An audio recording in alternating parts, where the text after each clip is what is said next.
எந்த ரிலேஷன்ஷிப்பில் வேணால் இருந்து பாருங்கள், ஒரு ரிலேட்டிவ்ஸாக இருக்கட்டும், ஒரு ஃப்ரெண்ட்ஸாக இருக்கட்டும், இல்லை ரொம்ப க்ளோஸ்ட் ஒன்னாக இருக்கட்டும், யாராக வேணா இருக்கட்டும், ஒரு சில பேர் வந்து சொல்லியிருப்பாங்க, கேள்விப்பட்டிருப்பீங்க, நான் அவங்கள அவ்வளோ நம்பினேன், அவங்க என்னை வந்து ஏமாற்றிட்டாங்க, அவங்க இப்படி பண்ணுவாங்க நான் எதிர்பார்க்கவே இல்லை.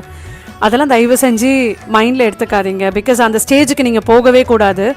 நீங்கள் வந்துட்டு உங்களோட பேரண்ட்ஸோடு இருக்கிற வைப்ரேஷன் வரைக்கும் தான் உங்களால் வந்து அனலைஸ் பண்ண முடியும். பிகாஸ் நீங்கள் எல்லாம் ஒன்றா அந்த க்ரோத் உங்கள் கூட பேரண்ட்ஸ் இருந்திருப்பாங்க, சில்ட்ரன் பேரண்ட்ஸ் எல்லாம் ஒரே வைப்பில் இருப்பாங்க. பட் அவங்கெல்லாம் வெளியிலேருந்து வந்த ஆட்களாக இருந்தாங்க, ஃப்ரெண்ட்ஸோ ரிலேட்டிவ்ஸோ இல்லை வெளியிலேருந்து வந்தவங்களாக இருந்தால் அவங்களோட க்ரோத் வேறு மாதிரி இருக்கும், அவங்க மைண்ட் செட் வேறு மாதிரி இருக்கும், அவங்களோட சர்க்கிள் வேறு மாதிரி இருக்கும்.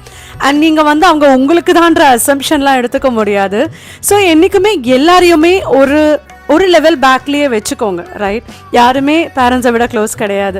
ஸோ ஒரு லெவல் பேக்லேயே வச்சுக்கோங்க, நல்லா பழகுங்க, பட் ரொம்ப இமோஷ்னலாக எடுத்துக்காதீங்க. Hope you love this video. Thank you so much for வாட்சிங்.